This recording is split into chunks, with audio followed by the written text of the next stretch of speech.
Building downtown. Building downtown. Building downtown. Building downtown. Went to the Navy.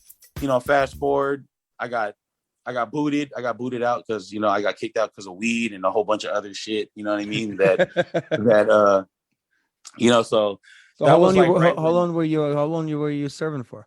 shit like 3 years, and I That's won not a battles little in bit. Australia. I went to Australia. I won a open mic battle in Sydney, and I won an open mic battle in Perth. I had that shit all on my handy cam, my Sony handy cam, but that's probably gone somewhere. But yeah, I won like battles. Even then, I was battling people on the boat in the Navy, because you think about it, I was on an aircraft carrier, so it was like 3,000 people. It's like a floating city. And then it's like, you got motherfuckers in there from Chicago, Atlanta, LA.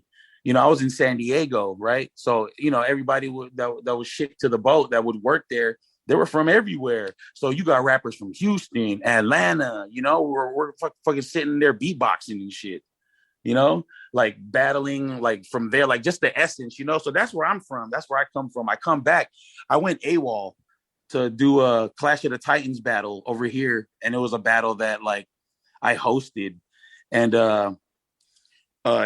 the next year like later on that year, when I finally came back, because I was on AWOL, I left. I like was a deserter, like pretty much left the boat for like a month, and I came back here and I started doing music and shit like a dummy, and didn't really care about like my consequence. I go back.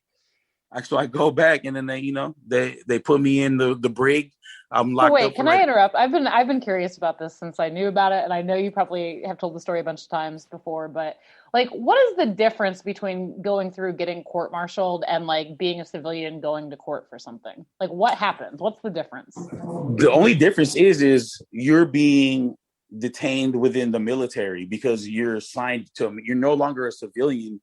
When you sign the papers, you're a military personnel, you're military Right. personnel. So basically there's no difference. It's just you're in the military, it's not civilian prison. It's not civilian court, It just sounds so much worse. It does. It's so terrible. It's terribly sounding. When really it's just like, I got, everybody was smoking weed. I had a whole like, I don't even want to get into it. I had a whole like thing going on the boat. You know what I mean, too. So it was just like, it was just like, I was just trying to do me on the boat, and I didn't fit. I was an IT too. I was like, and I was an IT where I was doing all the circuits and shit like that, top secret clearance. Yeah, fuck that all up. Anyway, I was just curious because every time I read or see court-martialed, I'm like, damn, that sounds so scary. Like versus just going to court. Because so this is what it was, right? It was like these were my options. I can't believe I'm talking about this on the interview right now. It's insane. My options were leave, because there's a difference between being UA, which is unauthorized absence, and then AWOL, which is absent without leave. And it's like 30 days you're UA. When you come back, I was going to be they're going to put me in an orange shirt that says restricted for 60 days and then get out with the same get out with with the same discharge as I got when I went. So I stayed after 30 days. And the difference between that is you have to go to court martial. Then they lock you up for like 30 days.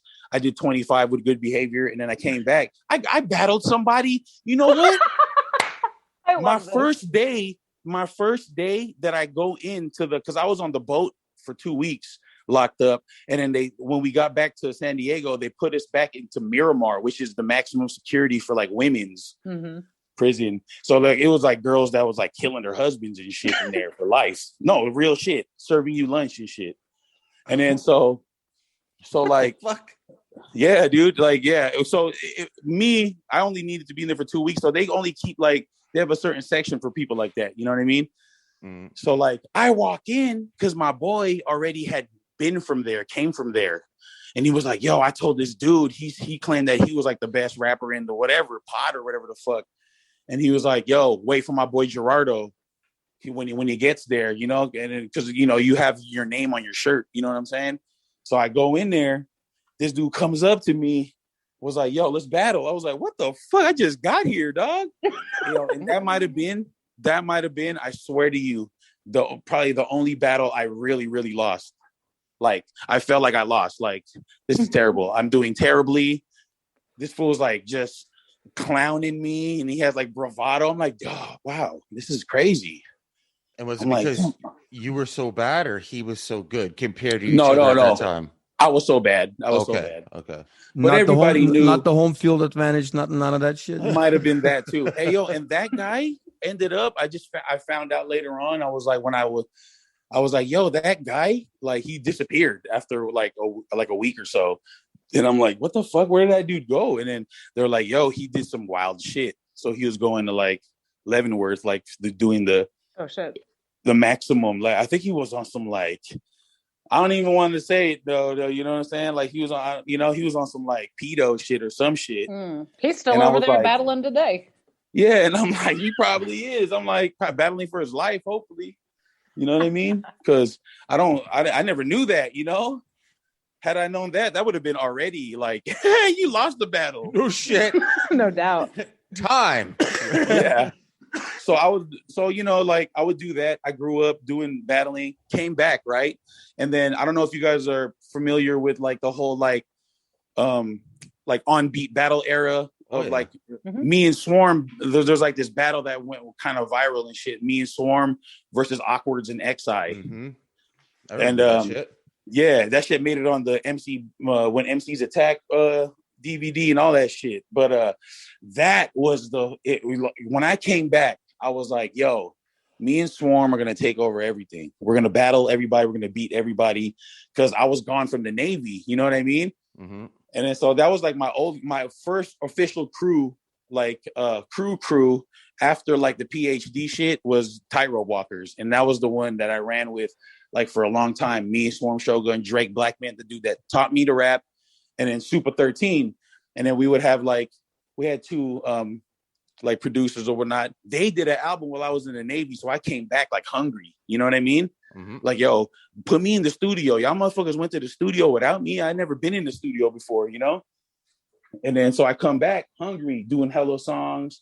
You know, we're doing hella shows and shit. And then we battle Awkwards and Kasatskiy, and that was it right there. Like that was like the pinnacle, or like that's where it started. Like, oh, okay, this is what I want to do. I want to keep doing this. And then became good friends with Kasatskiy, kept battling, stopped for a while though, because like what Grind Time didn't come to like the Cali till like 2007 or some shit like that. Mm-hmm. Like, but I've been watching it, So I go to, the one that Mosswood Park one. It was free. God damn it, that event was free. It was amazing. Like they were throwing shows. That outside battle? Yeah, that was the one outside. Yeah, that was when Diz battled Thesaurus. Oh shit, that was that same event. Yeah, and Diz choked in the first round, and then like he ended up like recollecting his shit and then doing better, and then he fucking won. That shit was crazy. Building downtown.